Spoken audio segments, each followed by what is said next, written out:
Grabe. Eman, ano ang sagot mo?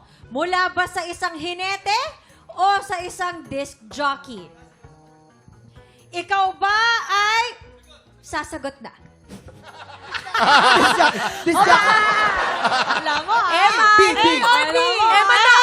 Makinig ka kay Hailey. Alam mo yan. Oo, Eman. Oh, sige. Parang wala makapagtiwala. Diba? Ano sa tingin mo? A or B?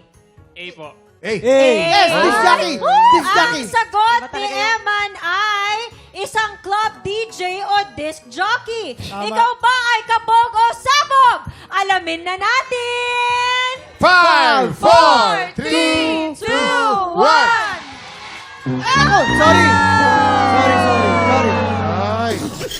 Baka mapagkakatiwalaan yung mukha ni Kuya Jason. Okay. Sorry. Nagtiwala ka kasi sa mga boys. Oo. Kita mo naman si Kuya Jason, itsura pa lang. Diba? Tingnan mo. Kapani-paniwala na. Okay!